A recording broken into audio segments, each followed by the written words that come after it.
You know, I'm not one to get political on you, but I know the economy's tight, money's tough. Let me turn you on to what I think is the absolute best side hustle going on in 2024. I've been doing it my whole life. Well, not my whole life, but I bet I've been doing it 40 years. And you can do it with the newspaper, you can do it with the internet, you can do it with Facebook Marketplace.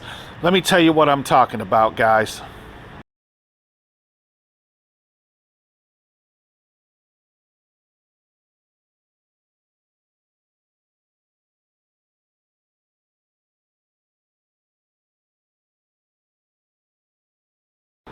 So never mind the messy shop behind me. That's my real job. My name's Tom. I own an automotive shop and I'm a used car dealer. But let me tell you, I've had a side hustle my whole life. When I had a real job before I opened my own business, and in addition to my business, I still have a side hustle. And that side hustle, guys, is buying and selling. You would be amazed what you can find and buy and sell and make a good margin on just in your spare time. I literally do it around my job. So when I was a kid, my dad lived in New Mexico and my uncle lived in Dallas, Texas. My dad would come to town. He would have an ad running in the Dallas Morning News or the Thrifty Nickel or the Quick Quarter that says, "I buy Volkswagen Bugs, running or not." And my dad would buy 2 or 3 Volkswagen Bugs back then for next to nothing, load them up on a tow dolly or a tow bar or a flatbed, slough them back to New Mexico where he would fix them and sell them. And why did he do that? Well, for one, they were a lot more popular in the dry climate of Albuquerque, New Mexico than they are in the humid climate of Dallas, Texas.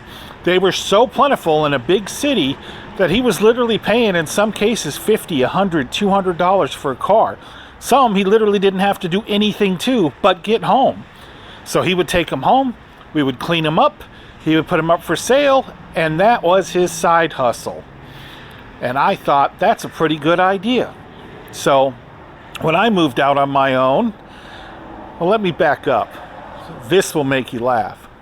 If you're my age, I'm 53, so maybe if you're, say, 43 or younger, do you remember the age of the infomercial? You know, back in the late 80s, early 90s, there was Carlton Sheets that sold real estate. There was William J. McCorkle that had his success system and they went to jail. There was Don Lepre that told you could make hundreds of dollars by placing tiny classified ads in the newspaper. Well, let me tell you, he was on to something. Unfortunately, he killed himself in prison as well. So there's been lots of infomercial people. You know, now there's infomercials are not as prevalent because we have YouTube and TikTok and Facebook and all these other ways to get that information out. But nothing has really changed. And especially with buying and selling. If anything has happened, the internet has made it quicker and easier to do. When I first moved back to Dallas, I had a mediocre job and I bought a Volkswagen Bug from some kid for $50. $50. This was probably 1992 or so. And I put it in the Dallas Morning News for $350, no engine.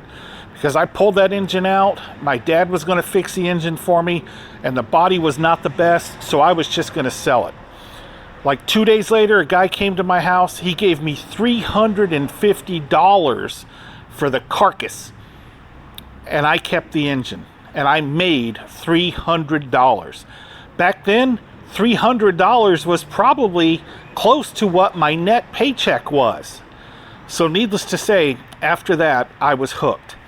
What I started doing was placing almost the same ad in the Thrifty Nickel. I buy air-cooled Volkswagens. I always had them. People were always calling me.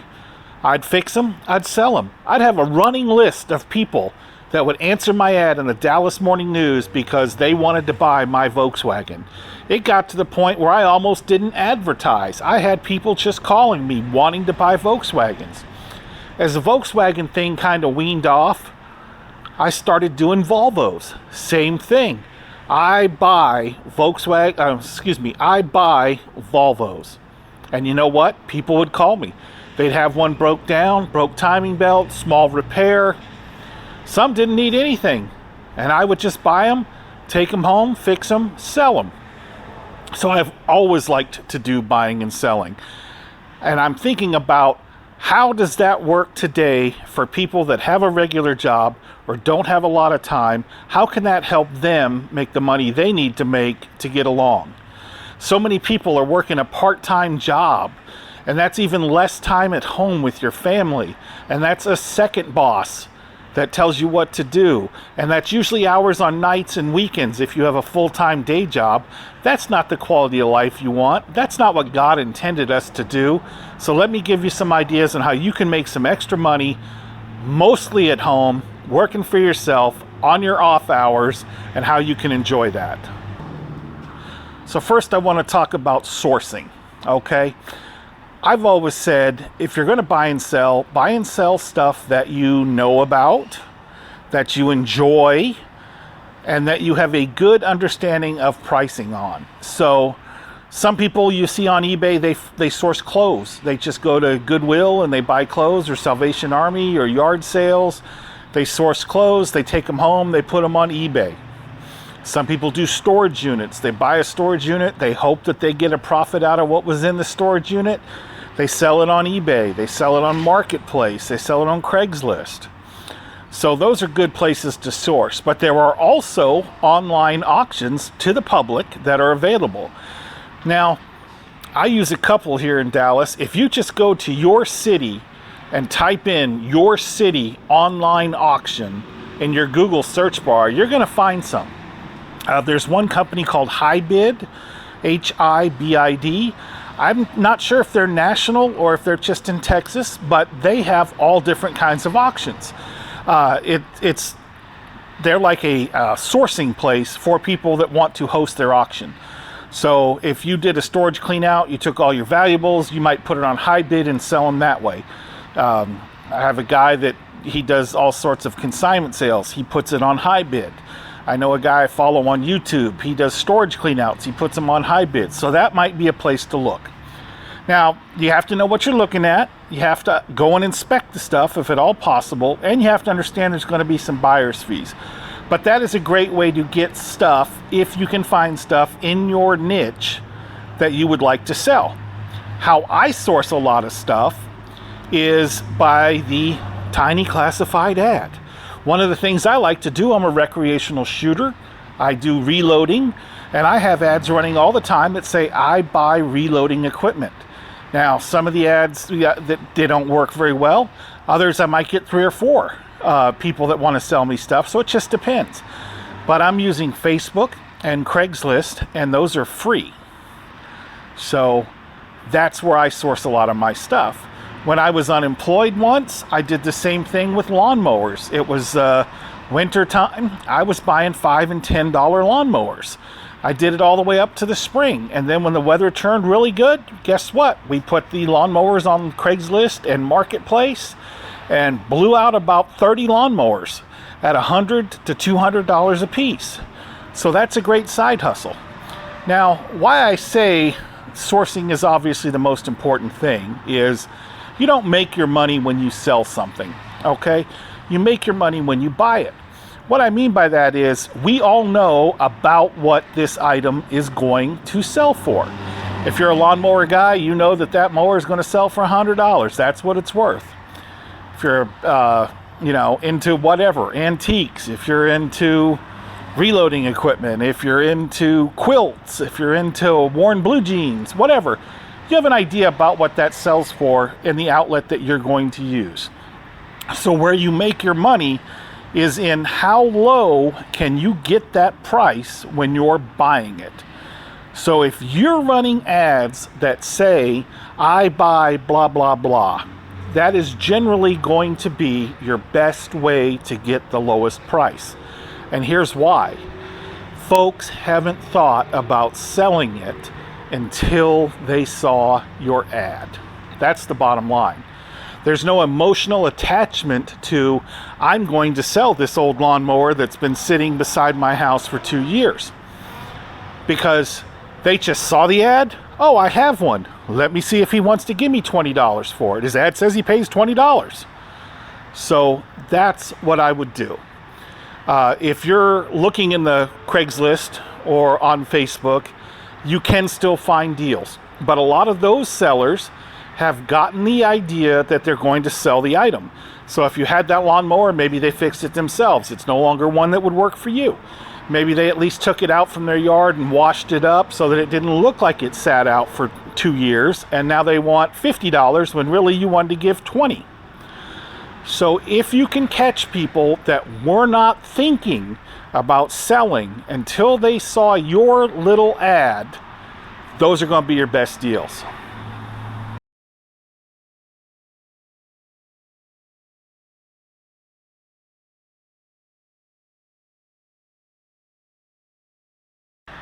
Another great place to source is, in fact, Craigslist and Marketplace, but you would do that a little bit differently.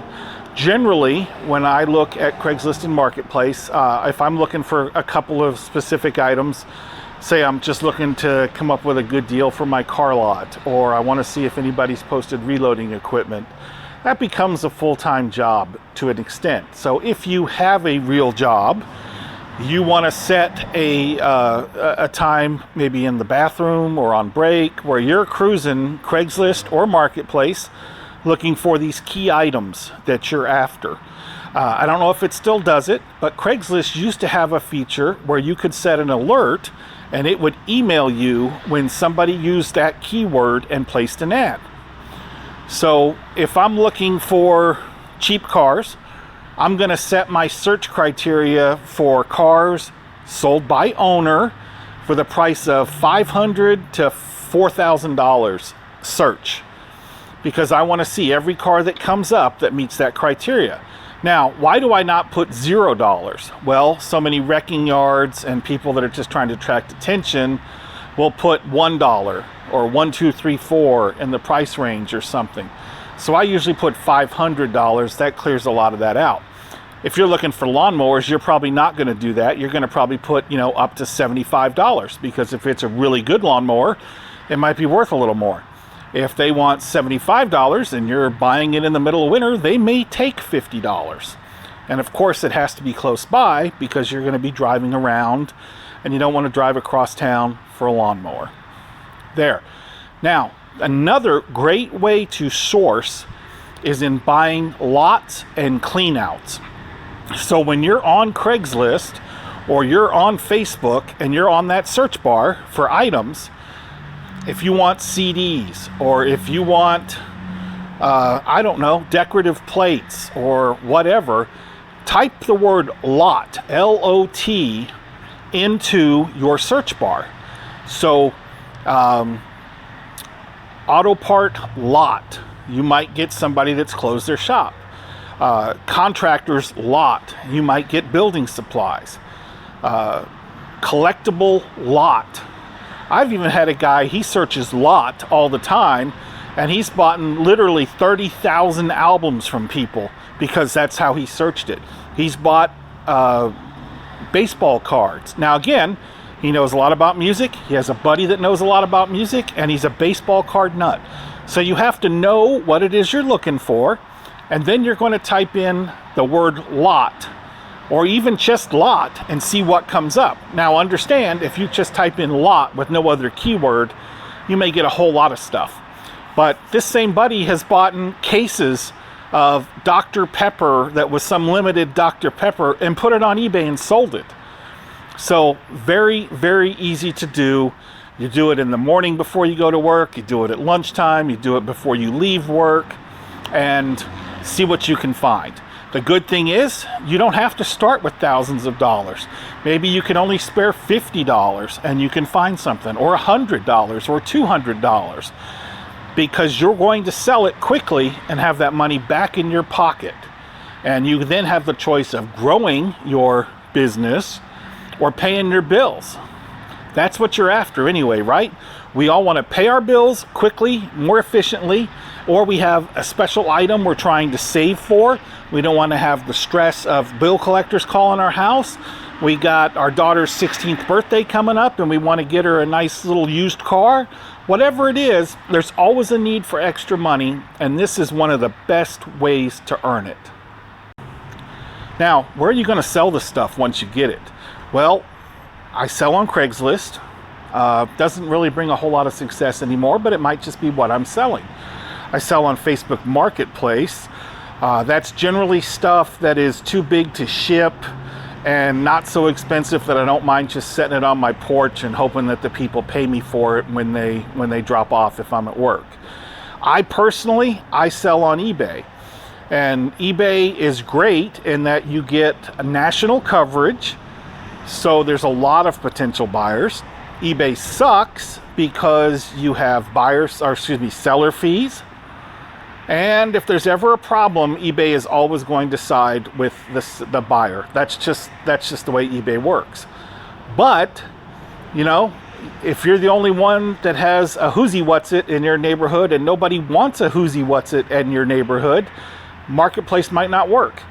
But if you put it on a national platform like eBay, maybe there's 400 people looking for a whoosy what, and they're going to pay more for it. So in that case, it's worth it. I do, my listings are usually all the buy it now type where they can make me an offer. And I usually do charge for shipping. And I usually charge a little more for shipping than what it actually costs, just to kind of help pad that margin a little bit. And I like it. I've had some piss-offs with eBay, but overall, it's been pretty good. I know there are plenty of other selling platforms out there. Macari is one, and then there's that one that pops up. People do it real quick. I forget what it's called, but there are plenty of selling platforms out there. And if you found my video, I'm gonna bet you found some other people's videos telling you how to sell and make money online. And they all have good information. They all can give you a good outlet for your product. I have a buddy that is great, and I mean great, at sourcing product. Where he runs behind is even with a part-time helper, he cannot get the stuff listed and sold quick enough. And for your business, you want to be able to list it, sell it, and move on to the next one and keep that profit coming. All right, guys, so just in closing, why not just go get a part-time job? And I'm going to tell you why without telling you don't want to, okay? If you get a part-time job, depending on what part of the country you're in, what is that part-time job going to pay you? Let's be optimistic and say $12 an hour, okay? And then you're going to work 20 hours a week. That would mean probably a long day on Saturday and Sunday and maybe a night or two after your real job. So 20 times 12 is $240 for the whole week's worth of work. Now you have taxes. Your taxes are going to come out, and you may get them back at the end of the year. You won't get your Social Security back. That's a lifetime thing. That's 7.5%. And then your personal income tax. So let's say you end up with $180 for 20 hours of work at a real job, being the night stalker at Home Depot or a grocery store or whatever. $180. You got told when to be at work. You got told when you could go home. You were probably on your feet the whole time. And you were gone 20 hours plus travel. Now, if you're buying and selling things, yes, you had to leave to go buy it. Yes, you had the expense of driving to it. Yes, you had to buy it. Yes, you had to bring it home. Yes, you had to clean it up. Yes, you had to get it listed. And no, you don't know exactly when it's going to sell. But the upside is you're not missing your kid's softball game because you were at a second job trying to support him. You can do it around that. It is truly a work for yourself side hustle of just buying and selling. Put it online to sell it. Don't bother with print. Only old people look at print. But a tiny classified ad, like Don Lapre used to say 30 years ago, can make you rich. And maybe for you, rich is I paid all my bills and I'm happy. Or maybe rich is I'm getting so good at this, I'm going to quit my real job and do this full time. Don't jump off the cliff and go right to that, but it's certainly a possibility.